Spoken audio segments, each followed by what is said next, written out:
ये तो तुम्हारी योग्यता अंदर की बताएगी। अगर तुम्हें भोग प्रिय, संसार प्रिय है, तो फिर परमार्थ की तरफ कैसे चल सकते हो? आशा लगाए बैठे हो अगर भोगों की अभी भी, तो फिर मतलब बहुत ही दुर्भाग्य है।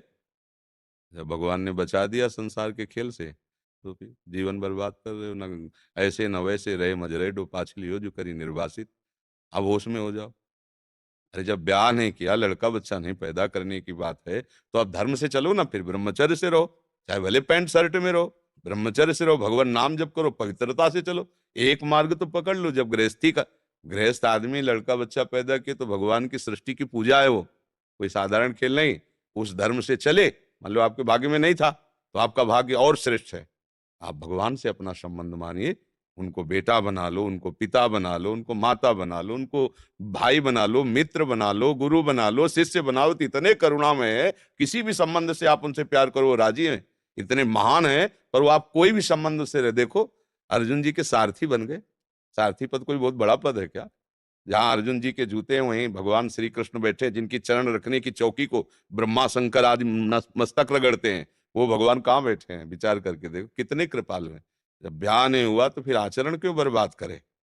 भाई ब्याह हुआ तो चलो, गृहस्थ धर्म में ऐसा है, संतान उत्पत्ति रूपी क्रिया भगवान की पूजा के लिए। लेकिन जब वो मार्ग नहीं है, तो भले पैंट शर्ट में रहो, लेकिन सच्चाई से चलो फिर भगवत मार्ग में। नाम जप करो, पवित्रता से रहो। और जब ऐसे रहोगे तो तुम्हें पैंट शर्ट अच्छे नहीं लगेगा, फिर लगेगा कि भागो, संसार से भागो। विरक्त होकर के पूरा जीवन भगवान को अर्पित करते हुए भजन करो। पर अब इतना बड़ा समय व्यतीत कर दिया है, अब फाइनल के लिए अगर बैठे रहोगे तो मृत्यु फाइनल करेगी। आखिरी निर्णय वही देती है फिर। अब समय नहीं रह गया, पता नहीं कितने मिनट बाद कौन सा रोग प्रकट हो जाए। ये मंदिर है, व्याधि मंदिरम। कौन सा कैंसर, अभी होश खराब हो जाएंगे। गया।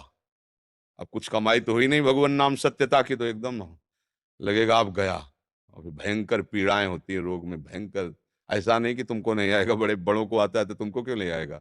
इस जीवन में कुछ शुभ कर्म है, कुछ अशुभ कर्म है, दोनों का फल सबको भोगना पड़ता है, चाहे महात्मा हो चाहे दुरात्मा। महात्मा भगवान का आश्रय लेकर भोग कर पवित्र होकर भगवान को प्राप्त होता है। दुरात्मा भोग कर्म करके फिर नरकों को जाता है, फिर नीच योनियों में जाता है। तो संभाल लो, अभी बढ़िया जीवन है, तुम नाम जप करो। अगर तुम्हारे पास कुछ रुपया पैसा हो तो वृंदावन में एक कमरा ले लो, भिक्षा मांगो, विरक्त होकर रहो, अपना भजन करो। है 45 वर्ष गृहस्थी में बिताए हैं, तो कुछ जो शून्य पुण्य हो तुम्हारे पास भैया, उसको अपना एक छोटा सा कमरा ले लो, वृंदावन वास करो, दैन्य होकर के रहो। रोज यमुना जी के दर्शन करो, ठाकुर जी के दर्शन करो, नाम जप करो, सत्संग सुनो, अभी जीवन बन जाएगा। दिशा विहीन जीवन क्या जीवन, मृत जीवन है। जिन हरि भगति हृदय नहीं आनी, जीवित सौ समान ते पाए। मुर्दा कुछ हाथ नहीं, केवल आशा भोगों के लिए जीवन नष्ट पूरा। ऐसा नहीं कि बुढ़ापे में भोग वासना नष्ट हो जाती है। अगर इसको तुमने संयम में नहीं लिया, तो बुढ़ापे तक आशा लगी रहती है भोगों की, और वही आशा उसके आगे जन्म क्या हेतु बन जाती है। आशा ही परमम दुखम, नैराश्यम परमम सुखम। इस दुख रूपी आशा से हटो, वृंदावन वास करो, मांगो खाओ, नाम जप करो, कीर्तन करो, भगवान को जीवन समर्पित कर दो। यदि अच्छा धन है तो मांगने की जरूरत नहीं, अपना रसोई बनाओ, भोग लगाओ ठाकुर जी का, दो रोटी अन्य जीवों को दे दो, चिड़ई, बंदर, कुत्ता। अरे वह भी आनंद आने लगेगा। मार्ग पकड़ो, एक मार्ग पकड़ लो, कुछ नहीं है, भरोसे पे निकल पड़ो।